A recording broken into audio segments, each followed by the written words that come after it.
Nasa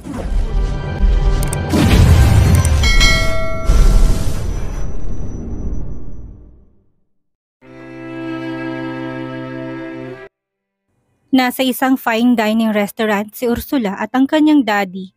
Kasama si Grudge Reynoso na ngayon ay father-in-law na niya. Naroon sila para i-celebrate ang kanilang pagiging isang pamilya.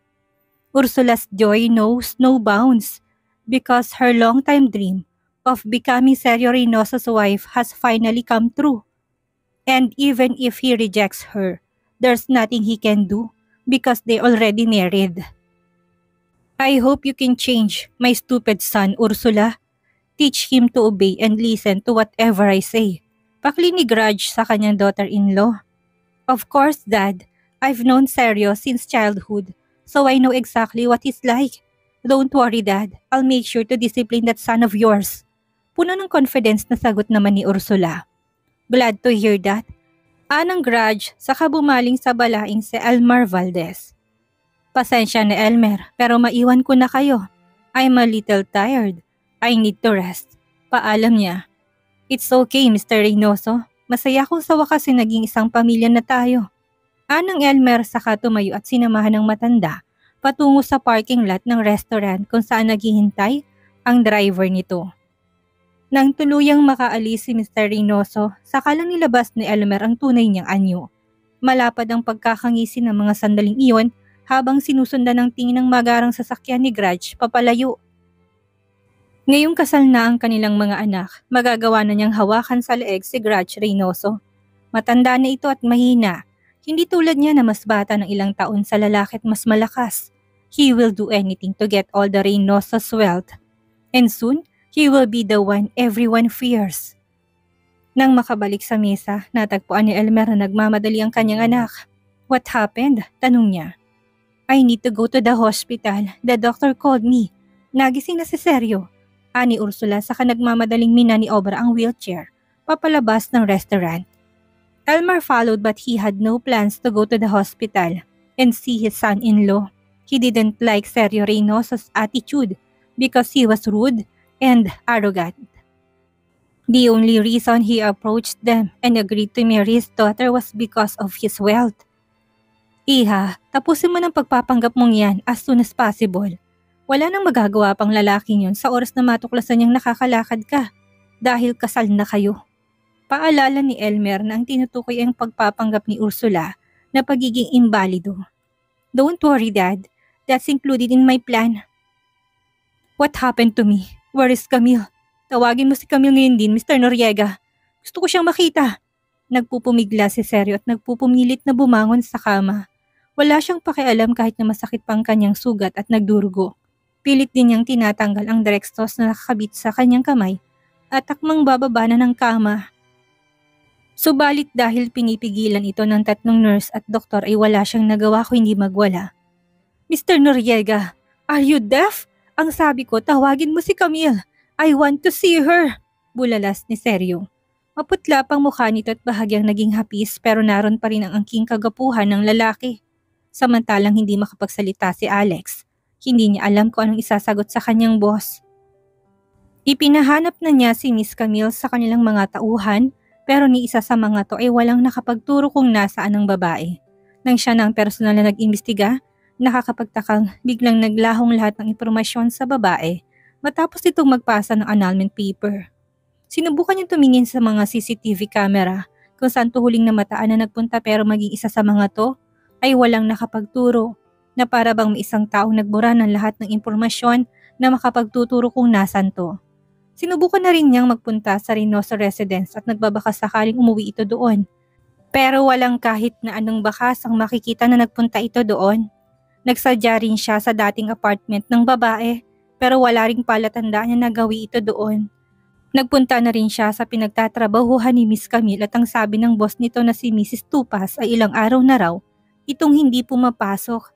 Nang tanungin naman niya ang kaibigan nitong si Ami del Rosario, hindi rin ito alam kung nasaan ang kaibigan. Mr. Noriega, please, I want to see her. I want to see my wife. Nagmamakaawang saad ni Sergio sa kanyang sekretary. Gustong-gusto niyang makita si Camille. Gustong-gusto niyang makita ang kanyang asawa at humingi ng tawad sa lahat ng pagkukulang at paghihinala niya. Inaamin niya nagkamali siya at hindi makatao ang ginawa niyang pagdudahan ang babaeng pinakamamahal niya. Handa siyang gawin ang lahat para mapatawad lang siya nito. Kung kailangan niyang lumuhod, ay luluhod siya. Kayang-kaya niyang lunukin ang kanyang pride at magpakonsulta ulit sa doktor para malaman ang totoo. At kung lumabas man na baog talaga siya at hindi niya anak ang pinagbubuntis nito, ay handa niyang akuin ng bata. Huwag lang itong mawala sa kanya. Mahal na niya si Camille. Ito lang ang babaeng una niyang minahal bukod sa kanyang mommy. Kaya kung mawawala to sa kanya ay hindi niya alam kung ano pang kahinatnan ng buhay niya. Napayuko si Alex. Having worked as Sergio Reynoso secretary for a long time, he already knew his personality well. He has arrogant, blunt, and rude. He also feared no one, not even death. Pero yun ang kauna-unahang pagkakataon na nagmakaawa to sa kanyang harapan para sa isang bagay na hindi naman niya kayang gawin. Ilang araw na siyang naghahanap kay Miss Camille pero habang tumatagal ay lumalabo ang pag-asa niyang makita ito. Isa na lang ang tanging naiisip niya na magiging dahilan ng pagkawala nito. Ayun kung nakidnap na ito ng mga kaaway. Pero paano naman niya sasabihin sa kanyang boss ang haka-hakang yun? Ngayong wala ito sa sarili. Please, help me find her, Mr. Noriega. I want to see her. Hindi na naituloy pa ni Sir yung sinasabi dahil tinurukan na ito ng mga doktor ng pampatulog. Bumuka kasi ang sugat nito at patuloy sa pagdurugo. Kung ipagpapatuloy nitong pagwawala ay mas lalong lalala ang kondisyon nito. Sana lang ibumalik na ito dahil alam niyang si Miss Camille lang ang tanging tao na mapagkakatiwalaan ng kanyang boss sa mga sandaling iyon. 1 linggo, 2 linggo, 1 buwan, 6 na buwan, 9 na buwan. 9 na buwan na simula noong huling makita ni Sergio si Camille. 9 na buwan na rin siyang naghahanap sa asawa pero ni anino nito ay hindi niya makita. He searched almost the entire Philippines to find his wife but could not find a single trace that could point to her whereabouts. Para bang bigla na lang naglaho si Camille sa mundo na para bang hindi to nag-e-exist sa kanyang buhay. Araw-araw siya nagpupunta sa apartment nito para alamin kung bumalik na ito. Pero katulad ng dati, isang abandonadong kwarto lang ang sumasalubong sa kanya. Halos maglumuhod na rin si Sergio sa kaibigan nitong si Ami, pero maski ito hindi alam kung nasaan ang kaibigan. Sobra na rin nag-aalala si Ami para sa kaibigan dahil ito ang unang beses na umalis si Camille na ganong katagal na hindi man lang siya kinakontak. Sergio also always visits Mrs. Tupa's office to ask if she has any news about Camille. But like Ami, she also knows nothing. In fact, sobra na rin itong nag-aalala para kay Camille, lalo pat bigla na lang itong nawala na parang bula. Pero gayon pa man, hindi sumuko si Sergio sa paghahanap kay Camille. Nag-hire siya ng magagaling na detective pero ni isa sa mga to ay walang nakapagturo kung nasaan ang babae. All of her records at the statistics office, at the university and at work suddenly disappeared as if someone had manipulated them. Nakipag-ugnayan din siya sa mga tauhan niya sa China para manmanan si Mr. Chow pero lumalabas na wala tong kinalaman sa pagkawala ng babae. He also contacted his people in China to spy on Mr. Chow but it turns out that he had nothing to do with the woman's disappearance. Elias, who had learned, was still alive, committed suicide in prison when he was sentenced to death in China 6 months ago. Kaya malabo na may kinalaman to sa pagkawala ni Camille. Miss na niya si Camille at sobra-sobra siyang nagsisisi dahil sa mga nagawa niya sa babae. So even though he wanted to give up on looking for Camille, he couldn't because he still held on to the hope that they would meet again someday. Sa ngayon, sinisikap niyang ayusin ang kanyang buhay. Umalis na siya sa poder ng kanyang daddy matapos niyang malaman na pinagkaisan siya nito at ni Ursula. Ipinakasal sila ng mga to kahit na wala siyang malay tao noong nasa ospital pa siya at nag-ahagaw buhay. When he found out about the wedding, he sued her dad, Ursula, Mr. Valdez and the lawyer who served as a witness to that ridiculous wedding. With the help of his secretary, Mr. Noriega, who served as a witness, their marriage became invalid. Galit na galit ang kanyang daddy sa kanyang ginawa at sinabing itatakwil siya tatanggalan ng mana. Pero bago pa yan gawin ng kanyang daddy ay inunahan niya na to. Nag-resign siya bilang CEO sa Reynoso Group at itinakwil ang kanyang ama. Sa tulong ng kanyang abogado, nagpalit siya ng apelyido at ginawa niyang Grayson na last name ng kanyang mommy. At dahil nag-resign na siya sa Reynoso Group, ay balak niyang magtayo ng sarili niyang construction firm. Balak niyang kalabanin ang kanilang kumpanya at ipapakita niya sa kanyang daddy na kaya niyang makilala sa business world sa sarili niyang diskarte at paraan. Hindi na siya muli pang nakipag-usap sa kanyang daddy simula noon. Ang huling balita niya, ito pa rin ang chairman ng Reynoso Group at hindi niya alam kung sinong ginawa nitong CEO. At ayon pa kay Alex, si Ursula at ang daddy nito binigyan nito ng posisyon sa kumpanya bilang compensation sa nangyaring gulo sa pagitan nila. Kung meron man siyang hiling sa mga sandaling yon, ito ay muling makita si Camille at humingi ng tawad sa lahat ng mga kasalanan niya. Hanggang sa mga sandaling iyon, hindi nagbabago ang pagmamahal niya para kay Camille at patuloy pa rin siyang umaasa na isang araw ay magbabalik to sa kanya. "Are you okay, bro?" Untag ni Victor kay Sergio. Naroon sila sa Imperial Hotel at kasalukuyang umiinom. Kasama rin nila si Kiel pero katulad ng dati, mas busy to sa mga babae. "Yeah," maikling sagot ni Sergio sabay lagok ng branding hawak. Alam ni Victor ng pinagdadaanan ng kaibigan. In fact, hindi niya in-expect na makikita si Sergio sa ganito, kamiserable dahil sa isang babae. Doon niya napatunayan na talagang napakalaki ng naidudulot ng pagmamahal sa isang tao. Ito na nga rin ang dahilan kung bakit ayaw niyang pumasok sa serious relationship. "You told me she was pregnant before she disappeared, didn't you?" Usisa ni Victor. "Yeah, and it's been 9 months. I'm sure she gave birth to our baby wherever she is." Nakangiting wika ni Sergio na may kasamang pait sa tinig. Yes, he was so stupid. He suspected Camille of being pregnant by another man, but the truth is, Camille is pregnant with his child. He found out from the doctor who conducted the semen analysis that he made a mistake. Ang resulta ng semen analysis na ibinigay ng doktor sa kanya ay naipagpalit nito sa iba. Sa galit niya, kinasuhan niya ang doktor na yun at natanggalan ng lisensya. But even so, the fact that he doubted Camille at the time still won't change. "Gusto ko lang tanungin, bro, bakit hindi mo nakilala ang iyong asawa sa unang pagkakataon na nakikipagtalik ka?" Nagtataka si Victor na sinusubukang baguhin ang madilim na kapaligiran. Nang marinig yun ay napangiti si Sergio at napailing-iling. "The lights were off when she entered the suite, and because I was so drunk, I thought she was your welcome gift to me." "Really? Kaya pala galit na galit si Lizette nung gabing yun?" Natatawang sagot naman ni Victor. Noong bumalik si Sergio galing California, nagplano si Victor at Kiel na regaluhan ng babae si Sergio, lalo pat nalaman niyang virgin pa rin ito. Hindi naman niya akalain ng ilang babae pala ang kukuha ng virginity ng kaibigan. "How did you two get married? Ang sabi mo hindi kayo magkakilala." "Walang marriage ceremony na nangyari at dahil amiga ni Lola Soledad ang judge, kaya piniyagan kami dumiretso na sa pagpirma ng marriage certificate." Sagot ni Sergio habang inaalalang mga pangyayari. "Hindi ko rin siya sinulyapan minsan dahil kinasusuklaman ko siya. Akala ko'y minanipula niya si Lola sa pagsang-ayon na magpakasal kami.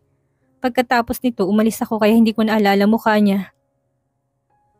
Meanwhile, congratulations Miss Seiko, you gave birth to healthy twins, a boy and a girl. Masayang bati ng midwife na nagpaanak kay Camille. "Anong ipapangalan mo sa mga apo ko, anak?" Masayang-masaya na tanong ni Carson habang nakatingin sa kambal na apo. "Keisuke po sa lalaki at Kiyomi naman po sa babae," sagot ni Seiko na may matamis na ngiti sa mga labi. After 8 years, "Sir Sergio, na-close na natin ang deal with Thompson Group. Our next client is from Key Fashion Company. They want to build a branch here in the Philippines and they chose Grayson Construction to handle the project." Ani Alex habang panay ang pagpindot sa iPad na hawak. "Key Fashion, the famous fashion company in Japan and America?" Paniniguro ni Sergio habang nakatutok ang mga mata sa laptop. "Yes sir," ani Alex. "Na-schedule na ba ng appointment?" "Yes sir, the luncheon meeting is at Victoria's Restaurant at exactly 12 p.m. "Okay, ikaw nang umattend Alex. Mommy's death anniversary is tomorrow so I have to visit the cemetery."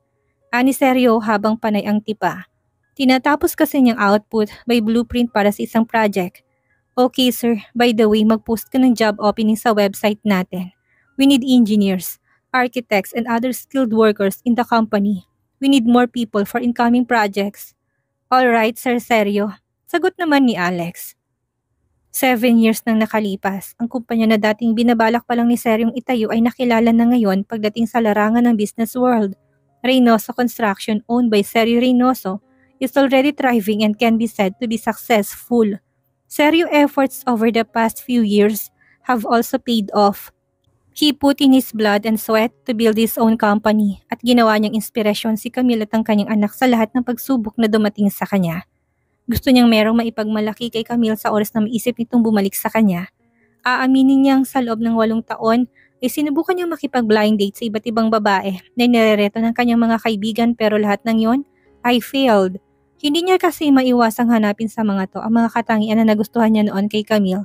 Kaya naman nanatili lang siyang single at nag-focus sa pagtitrabaho nang sagay ni maging karapat-dapat siya sa oras na bumalik ng babaeng pinakamamahal.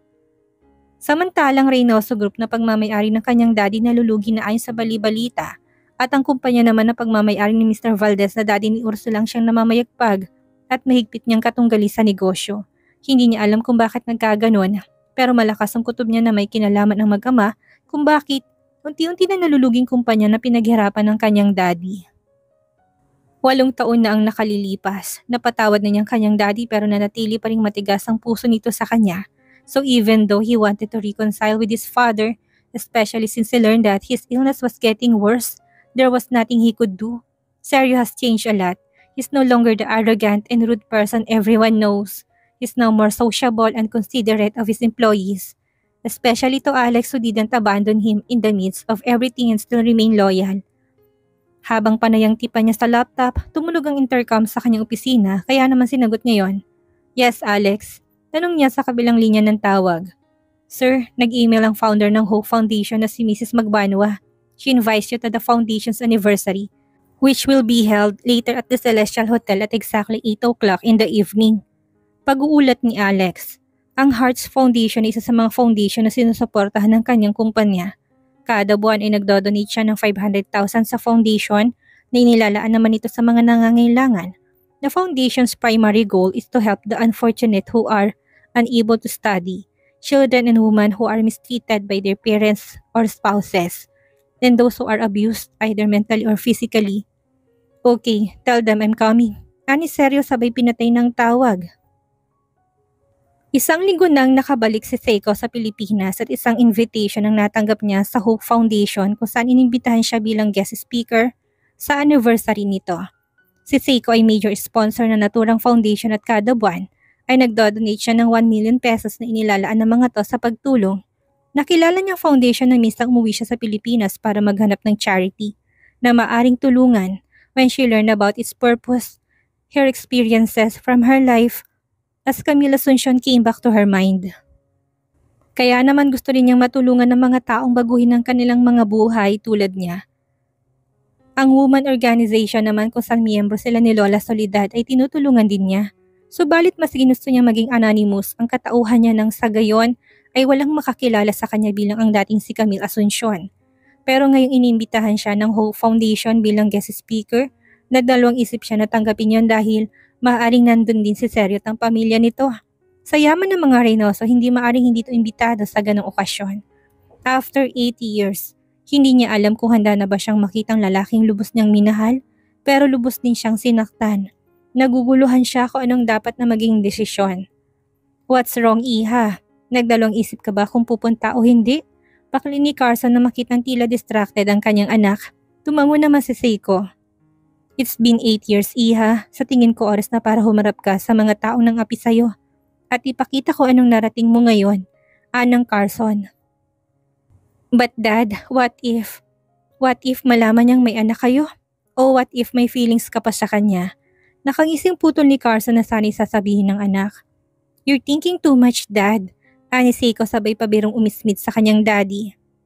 Kung ganon, bakit ka nag-aalinlangan?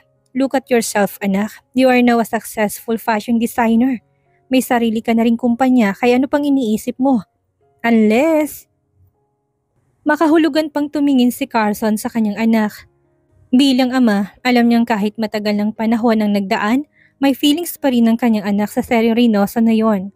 Pero para kay Carson, mas pabor siyang makita ng lalaking yon kung gaano naging matagumpay ang kanyang anak. Nang sagay ni magsisito sa mga nagawa nito noon sa kanyang anak. Hindi niya personal na kilala si Sergio Reynoso at nang lihim niya itong paimbestigahan ay ganun na lang at bumuntong hininga naman si Seiko. Tamang kanyang daddy, hindi na siya ang dating Camille Asuncion na mahina't laging inaapi. She's now Seiko Inoue, bolder, stronger, and walking forward with her head held high at the night party. Okay, ladies and gentlemen, let's give a round of applause to our guest speaker tonight, none other than our foundation's major sponsor, Miss Seiko Inoue. Nagpalakpakan ng lahat ng naroon habang ang paningin ay napako sa babaeng paakyat sa entablado. Seiko looked so beautiful and elegant in her black halter dress and silver stilettos. Ang mga mata ng lahat ng naroon ay napuno ng paghanga, mapalalaki man o mapababae. Ngunit meron ding ilan na hindi maipintang muka dahil sa labis na pagkagulat nang makilala kung sinong babaeng nasa stage at nagpakilala bilang Seiko Inoue. Isa na doon si Ursula na imbitado rin sa nasabing event. Halos lumuwang mga mata nito habang nakatingin kay Camille. Ibang-iba ng itsura at aura nito sa kanyang paningin. Malayong malayo sa Camille na nakilala niya. What the hell? Who the hell is she? Gigil na usal ni Ursula sa sarili habang nakakuyom ang mga kamao dahil sa matinding inis at pagkairita. What's wrong, Iha? Kilala mo ba ang babaeng yan? Clueless na tanong naman ni Elmar sa anak. She's my son's ex-wife. Sagot naman ni Grudge na katabi ng mga to at bakas ang pagkagulat sa hapis na mukha. Hindi na ito ang mukhang lampang kinababaliwan ng anak niya noon. Ibang-iba ng dating nito. Punong-puno ng kumpiyansa at bilib sa sarili. I wonder which man she hooked up with to get rich. And she actually changed her name. Hindi mapigilang bulalas pa ni Ursula. Perong totoo, baka sa mga mata ni Ursulang matinding inggit at selos dahil halos ang lahat ng paningin ay nasa babae habang nakatayo to sa stage. It was as if everyone was captivated by her beauty. At nang maalalang naroon din si Sergio na nakaupo sa kabilang panig ng hall, ay halos mapaiyak siya nang makitang titig na titig ito kay Camille. All this time, ang babae yun pa rin talaga ang kinababaliwan nito kahit na ginawa na niyang lahat. Good evening everyone. My name is Seiko Inoue and I'm the owner and CEO of the Key Fashion Company. Magalang napakilala ni Seiko sa mga naroroon. Muli isang masigabong palakpakan ng pumailan lang sa buong banquet hall. Lahat ay humahanga sa kanya dahil sa edad na 28 years old ay nagmamayari na si Seiko ng sikat na kumpanya at meron ng iba't ibang branch. Actually, malapit sa puso kong Hope Foundation. Nakikita ko kasi sarili ko sa mga batang ito. Sa mga kababaihang ito, 8 years ago, tulad nila, nakaranas din ako ng pang-aabuso at pagmamaltrato ng mismong mahal ko sa buhay. Panimula ni Seiko. Simula bata pa, nakaranas na ako ng paghihirap. Kami ng kapatid kong si George. Naranasan namin hindi kumain buong araw. Naranasan namin pumasok ng walang laman ng tiyan. Naranasan namin kumain ng walang ulam. But even so, I tried hard to study even though I didn't have a single penny and I only wore old clothes. Simula bata pa lang, natuto na akong dumiskarte para may makain kami ng kapatid ko. Lagi kasing walang stepmom ko at inaabot ng ilang araw bago umuwi. I became a market helper, a sweeper, and a laundress just to make money. Pag uwi ko sa bahay, may pagkain na kami ng kapatid ko at may pangbaon na sa eskwela. Habang sinasalaysay ni Seiko mga karanasan niyang iyon, halos lahat ng naroon ay naantig. Ang ilan pa nga ay nag-umpisa ng manubig ang mga mata habang nakikinig. Oh God, I really hate her. Bulong naman ni Ursula sa kanyang sarili. Nainis na inis pa rin. Alam niya na nakuha na ni Camille ang simpatya sa mga naroroon. Samantala, nanatiling tahimik si Grudge habang nakikinig siya sa babae na magkwento. Hindi niya matukoy kung anong nararamdaman niya ng mga oras na yon habang nakatingin. When I went to college, I got a full scholarship but because I needed money to support my sister's education and daily expenses, I had 2 part-time jobs. By the way, George was mentally retarded and passed away 8 years ago. Pagkukwento pa ni Seiko na nabasag ang tinig dahil sa pagpipigil ng emosyon. Isinakripisyo ko lahat para sa kapatid ko pero sa huli, niwala ko nagawa para madugtungan ang buhay niya. Literal na humintong mundo ni Sergio habang nakatingin sa babaeng nagsasalita sa entablado. He never thought that he would see her again after so many years. Although, ibang-iba na ito ng mga sandaling yon para sa kanya ay ito pa rin si Camille na nakilala niya. Just like before, she was still so beautiful and so pure in his eyes. Masayang masaya siya at gustong-gusto na ni Sergio na sugurin ng yakap si Camille ng mga sandaling yon pero pinigilan niyang kanyang sarili. Simula pa kanina hanggang sa mga sandaling iyon, hindi pa rin siya makapaniwalang nakatayo ang babaeng mahal niya sa kanyang harapan. Hindi na siya nagulat sa mga nagawa ni Camille dahil palagi siyang may kumpiyansa na makamit niya ang kanyang pangarap. Nasagot na rin ang mistulang puzzle sa kanyang isipan kung bakit bigla itong naglaho na parang bula. Yun pala ay nagpalit ito ng pangalan. Ang ipinagtataka lang niya, kaninong pangalan ang ginamit nito? Natagpuan na kaya nitong biological father. Isa pa rin sa mga bagay na nagpapabalisa sa kanya ay ang kanilang anak. Where is she? Did anything bad happen to her child while she was pregnant? Is she healthy or does she look like him? Itong mga katanungang naglalaro sa isipan ni Sergio ng mga sandaling yon at hindi siya papayag na matatapos ang gabing iyon nang hindi makukuha ang kasagutan sa mga tanong niya. That's all. Thank you very much. Anang Seiko nang matapos na magsalita at dire-diretsyong bumaba ng stage. Sinundan ng tingin ni Sergio kung saan nakapwestong babae pero nakita niyang may lumapit na matangkad na lalaki dito at may binulong. Kaya sa halip na maupoy dumiretso to sa exit ng banquet hall na parang nagmamadali. Naalerto si Sergio sa takot na baka umalis ito at hindi na muling makita pa, ay mabilis siyang tumayo sa kinuupuan at sumunod sa direksyon kung saan ito dumaan. Lakad takbo niyang tinungong exit ng banquet hall pero kumabog na gustong kanyang puso nang makitang wala ito doon. Halos lipa rin ni Sergio yung hallway papunta sa lobby sa pagbabaka sakaling doon ito nagdaan at hindi nga siya nagkakamali nang makitang naroon si Camille kasamang matangkad na lalaki at dalawang batang lalaki at babae na sa tingin niya ay 6 o 7 taong gulang. Hawak-hawak ni Camille sa kamay ang batang lalaki at ang batang babae naman ay karga na kasama nitong lalaki. Kung titingnan, para bang napakasayang pamilya ng mga ito ng mga sandaling iyon. Pero hindi na muna pinagtuunan pa ng pansin ni Sergio yung kasamang lalaki ni Camille. Wala siyang pakialam kung sino to at ang tanging mahalaga sa kanya ay makausap ang babae at tanungin kung anak niya ang mga batang yon. Camille! Malakas niyang pagtawag habang papalapit pero hindi siya nilingon ng babae. Camille! Muli niyang sigaw pero katulad nun ay parang wala tong narinig. Patuloy lang to sa paglalakad papalabas ng lobby ng hotel. Dahil desperado na ng tuluyan makalapit sa babae ay mahigpit niya itong hinawakan sa braso upang pigilan. Dahilan para mapahinto to sa paglalakad at lingunin siya. Who are you? Nanunuring tanong ng kasama nitong lalaki. Wala ka nang pakialam kung sino ako. Do you know him, say? Sa halip ay tanong pa ng lalaking kinaputol ng pagsasalita niya. Umaasa si Sergio na oo ang isasagot ni Camille pero ramdam niyang pagkirot ng dibdib nang marinig ang sinagot nito. No, I don't know him. Sagot nito sa kasamang lalaki sa kablangkong ekspresyon na bumaling naman sa kanya. And please, don't call me Camille. Hindi ako si Camille. My name is Seiko Inoue.